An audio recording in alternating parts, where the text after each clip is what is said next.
Pada video kali ini, kita akan ngebahas tentang berita mengenai algoritma terbaru dari Google yang bernama Smith. Berita ini sempat bikin heboh jagat digital marketing di Indonesia maupun di luar negeri. Pengen tahu seperti apa algoritma Google Smith ini? Yuk, mari simak video ini sampai selesai.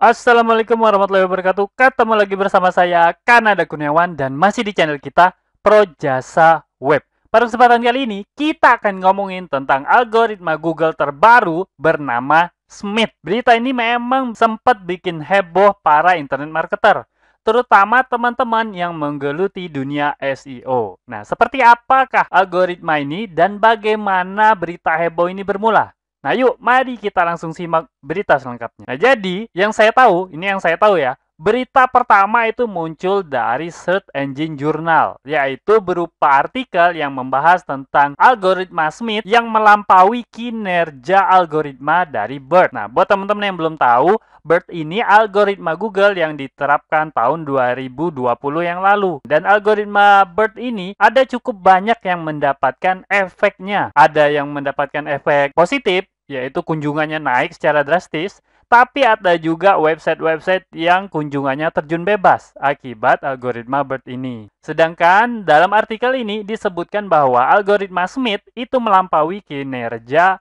algoritma BERT. Tentu aja banyak yang bertanya-tanya ya, banyak yang bingung gitu. Karena sebelumnya Google sama sekali nggak pernah ngomongin tentang algoritma Smith ini. Artikel ini ditulis tanggal 7 Januari tahun 2021. Ditulis oleh Roger Monti. Nah ini, jadi yang saya tahu, berbagai pembicaraan mengenai Google Smith atau algoritma Google Smith ini bermula dari artikel ini. Nah, buat teman-teman yang sering ngumpul atau sering ngobrol di grup-grup SEO, tentu udah pernah dengar mengenai algoritma Google Smith ini ya. Karena beritanya heboh banget, terutama di luar negeri ya. Ada banyak sekali grup-grup yang membicarakan algoritma Google Smith ini. Nah, yang paling heboh itu salah satunya itu adalah ini ya.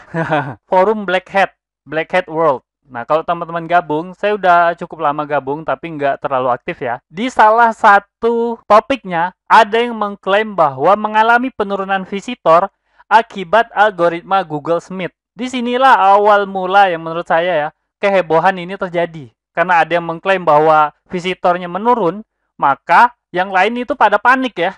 Panik, lah ternyata ada algoritma baru loh. Namanya Google Smith gitu. Pada bingung semuanya, kemudian muncul berbagai spekulasi. Nah, dari sinilah spekulasi aneh muncul mengenai algoritma Google Smith ini. Nah, buat teman-teman yang penasaran mengenai algoritma Google Smith ini, nah yuk mari kita bahas lebih lanjut ya. Ternyata algoritma Google Smith ini berasal dari publikasi dari Google Research dan ditulis oleh Liu Yang, kemudian Ming Yang, Cheng Li, Mike, dan Mark. Paper mengenai algoritma ini bahkan bisa teman-teman download langsung di Google Research dan bisa dibaca gitu ya, supaya teman-teman bisa memahami lebih dalam mengenai algoritma terbaru ini. Nah, teman-teman bisa akses di sini, https://research.google, kemudian _pubs, kemudian _pub49617. Oke. Coba kita lihat apa isi dari paper ini ya. Nah, ini dia isinya. Nah, ini menjelaskan mengenai tentang apa sih algoritma Smith ini. Nah, kemudian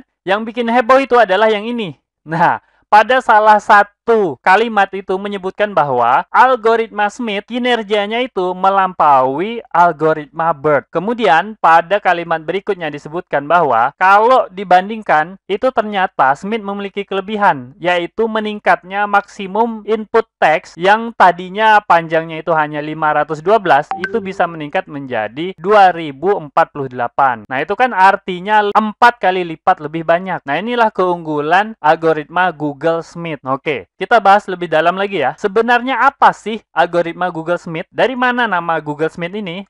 Nah, itu namanya dari judulnya itu tadi ya, CM Multi-Depth Transformer Based Hierarchical. Nah, Smith ini adalah model baru yang mencoba memahami dokumen secara lengkap. Model yang menyerupai BERT, tapi dilatih untuk memahami teks yang lebih panjang. Model Smith dilatih untuk mengetahui bagian-bagian dalam konteks seluruh dokumen. Nah, kalau teman-teman pernah baca, kalau BERT itu kan memahami kata-kata dalam sebuah kalimat atau dalam sebuah paragraf ya, karena terbatas hanya 5-12 kan masukan teksnya. Nah, sedangkan Smith itu dia mampu memahami paragraf atau bagian-bagian dari tulisan dalam sebuah dokumen yang panjang. Nah, inilah kenapa kalau memang algoritma ini diterapkan, maka tentu aja akan mengubah hasil pencarian Google secara keseluruhan. Efeknya kemungkinan besar ini bakal berdampak banyak buat teman-teman yang mendalami SEO. Nah, tapi teman-teman, yang perlu teman-teman ketahui bahwa BERT dan Smith itu saling melengkapi, bukannya pengganti gitu ya. Google BERT dan Google Smith itu bisa berjalan berbarengan. Oke. Kita udah bahas ya, kenapa algoritma Google Smith ini menjadi heboh banget dan alasan-alasan kenapa algoritma ini bisa melampaui kinerja Google BERT. Nah, satu hal yang perlu teman-teman ketahui bahwa algoritma Smith ini hanyalah sebuah paper, jadi bukan merupakan algoritma Google yang sudah diterapkan. Nah, bahkan kita nggak tahu apakah algoritma ini bakal diterapin Google. Jadi, menurut penjelasan Google bahwa Google itu banyak banget membuat paper seperti algoritma Smith ini dan tidak semuanya bakal diterapkan oleh Google. Pemahaman mengenai Google Smith ini mungkin perlu aja kita ketahui, tapi teman-teman harus tahu bahwa Google Smith ini tidak diterapkan oleh Google untuk saat ini. Dan kita nggak tahu apakah bakal diterapkan atau enggak gitu. Nah, jadi teman-teman nggak perlu pusing-pusing bahkan panik atau bingung untuk mempelajari algoritma ini karena memang belum perlu teman-teman pelajari. Nah, oke, kita sampai kepada simpulan. Jadi simpulannya tetap aja, apapun algoritmanya, maka teman-teman harus fokus pada konten yang mengutamakan pengguna. Kalau konten teman-teman itu memang benar-benar bagus dan memiliki user experience yang baik, tentu aja teman-teman bisa mendapatkan ranking baik pada hasil pencarian Google. Nah, oke, mungkin itu aja yang bisa saya sampaikan. Semoga aja informasi singkat ini dapat bermanfaat buat teman-teman. Dan saya akhiri, Assalamualaikum warahmatullahi wabarakatuh. Oke, seperti biasa, jika ada yang salah dari apa yang saya sampaikan, tolong teman-teman ingatin ya. Jangan sampai nggak diingatin, supaya saya dapat melakukan perbaikan pada channel ini dan pada diri saya sendiri. Dan jika ada pendapat yang berbeda, teman-teman bisa masukin ke kolom komentar, supaya kita bisa berdiskusi. Jika ada masukan, teman-teman jangan sungkan untuk menyampaikannya, karena saya sangat terbuka dengan segala macam masukan. Dan jika teman-teman memiliki usulan pembahasan, cantumkan juga di kolom komentar, supaya semua usulan teman-teman dapat saya wujudkan dalam bentuk video. Buat yang belum tahu, video ini adalah bagian dari program Akademi Projasa Web, tempat di mana teman-teman bisa belajar digital marketing secara gratis. Caranya mudah, cukup kunjungi projasaweb.com/academy. Ada ratusan artikel dan video yang dapat teman-teman pelajari.